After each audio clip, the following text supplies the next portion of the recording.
spoke on the road to IPOs for the creative economy. So, would like to specify, elaborate on the subject. Yeah, so I spoke to Mr. Harman Bhavija about the road to IPO because his company, Bhavija Studios, recently, just last year, launched their IPO and they've gone public.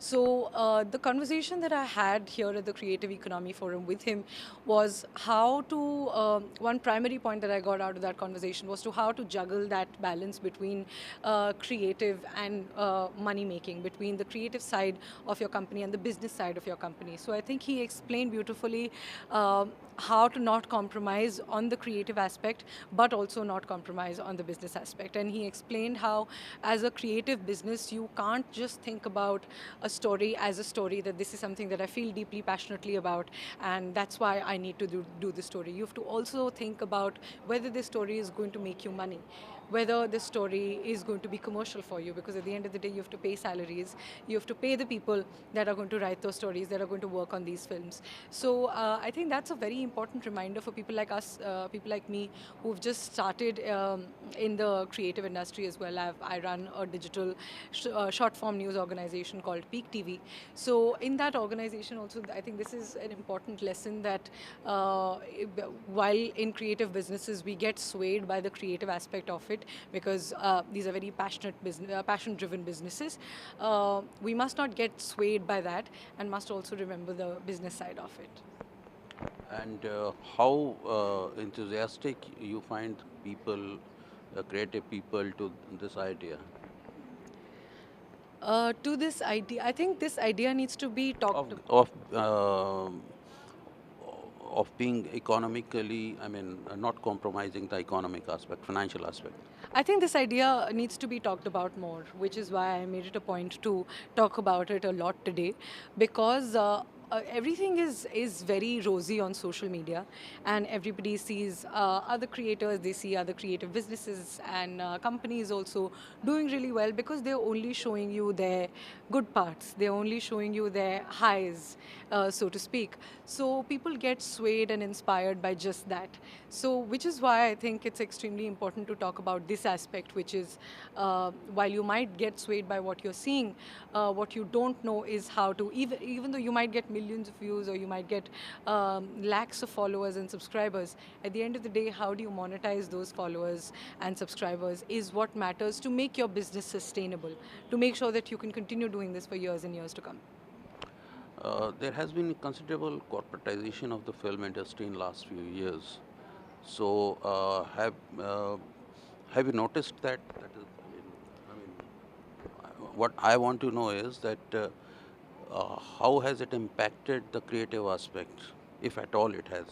I think it definitely has. And as we spoke about this in the conversation also, that like Harman also spoke about this, that some stories you have to junk because you don't think it's going to make you enough money, that you don't think it's commercial enough for you to compensate the cost that you're going to incur to produce that particular film. So I think there definitely is commercialization, but it's also wrong to entirely put the pressure on creative businesses to not think about financials.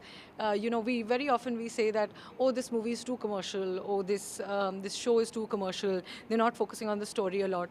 While that extreme also should not happen, where movies are only focusing on the commercial aspect of it, or getting some stars and not focusing so much on the story, but getting big stars and hoping that that's going to work out for the audience. And the audience has shown that that's not going to work out.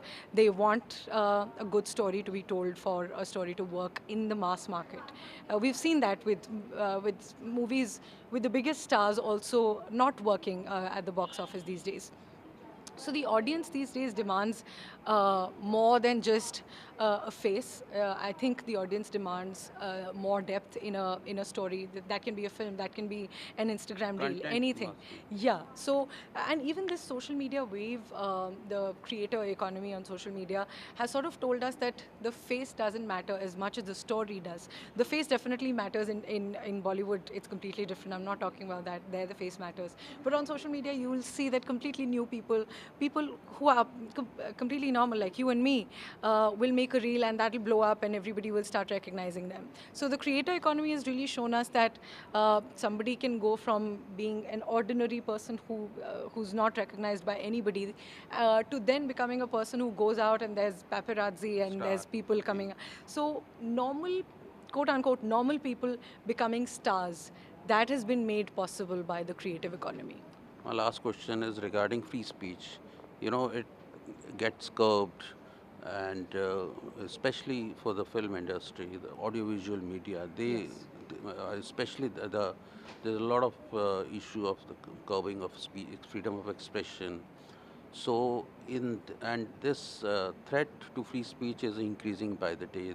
There was a demand to ban the movie Huck, which has just come out on the Shah Bano case of the 1980s. So, how do you see this threat to free speech, and how does it negatively impact the creative economy? I think there's definitely a threat. In fact, at Peak TV, we've also reported how the Central Board for Film Certification was originally supposed to be a certification board. It still is. The name is Certification Yeah, Board. it's- It doesn't it's- have the censor Exactly, word. Yeah. exactly. That's what I'm coming to. That the name is Certification Board. They're supposed to be a body that gives you certificates that this is UA, this is an adult movie, or it's supposed to be a certification board. But it has now become a censor board in the Generally truest known sense. as a censor board. Yeah, everybody calls it a censor board, but very few people know that that's not their name. That's Yeah. not their job. It's not their job to censor movies. But why people know this body as the censor board, that in itself is the biggest sign of what this board Because is it doing. censors movies. Yeah, so that itself is the biggest sign of what people think this board does. It doesn't just certify, but it censors, and we've seen that with so many movies recently. I recently read about some movie Diljit Dosanjh was making about Punjab. I'm forgetting what exactly it was about, but the CBFC wanted hundreds of cuts in that, and Diljit's team refused to make those cuts. So that movie is just not released. It's made, but it's not released. And after that, you saw what happened with Padmavat. You saw what happened with Homebound. Homebound was And a there are movie. extra censor bodies also which demand. Yeah, the CBFC is also pressured by these individual groups. Like there are groups, maybe politically motivated or religiously motivated. There are different groups who try to pressure the CBFC as well. Like in Padmavat's case, you had the Karni Sena, and you had a lot of people saying that this is against the story, and they were burning effigies. And then Threatened so also it Deepika is Padukone. exactly threatened Deepika Padukone. So it's impossible that the CBFC doesn't get influenced by these pressures. My sense is that they do get influenced by these pressures from groups, from political groups, or from these kind of groups like the Karni Sena or other groups that create pressure. On the other side, like you see a movie like Homebound. It got a 7-minute standing ovation at the Cannes Film Festival. It is our official entry to the Oscars. That's how great that movie is. But it was seen at Cannes, and it was seen internationally before it was seen in its own country, because it was censored by the censor board, because the censor board Did not like it. did not like certain parts, and one of the filmmakers, I don't remember whom, but somebody anonymously from the team said that they took very important parts out of the movie. So the movie that has gotten internationally acclaimed, internationally appreciated, it's our official entry to the biggest film award in the world. That movie, its parts being cut, its important parts being cut. That means the movie that we are watching is not the one original that one. the world has appreciated, because its crucial parts have been cut out. So we don't truly know what's so great about Homebound, because those parts have been cut out from us. So it is, I really feel that this board that decides what 1.5 billion, I feel that this one institution that decides what 1.5 billion Indians can watch must be truly independent, which we don't see right now.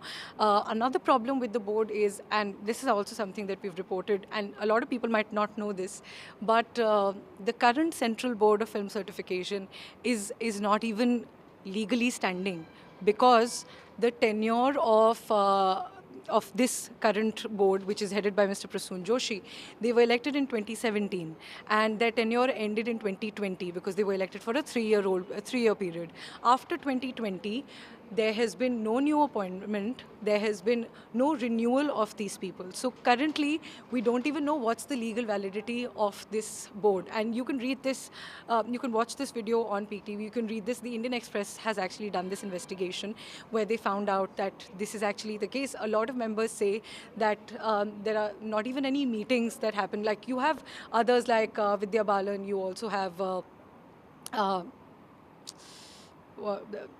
the filmmaker who made Kashmir Files, I'm forgetting his name. Agnihotri. Vivek Agnihotri. All of these people are a part of the film board, right? But a lot of people from inside the industry have said that there are no meetings that happen of the entire board. Even though the rules, the law says, the Cinematographer Act says that every year, every quarter, this board is supposed to meet once. But this current board has not met in years. So they're not following the law.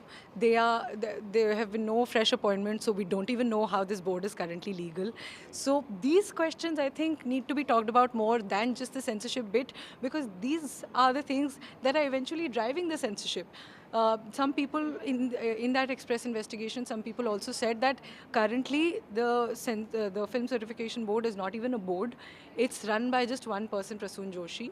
It's run by it's run like a one-man show by Prasoon Joshi, because these other members are not even called for meetings. He's making all the decisions, and nobody knows, and nobody can hold him accountable as well. They even said that the members' ID cards are not even valid anymore, that they can't even enter because the validity of those cards ended in 2020. That was their tenure.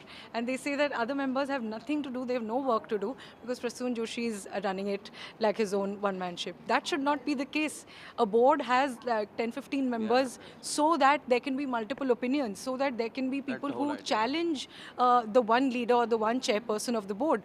The chairperson is not supposed to make all decisions. So when you don't have that forum for disagreement, then of course you'll see these kind of things. So we need to question more on these fundamental legalities and these fundamental lapses in the CBFC that could be driving this censorship that we are seeing. Well, thank you very much. Thank you.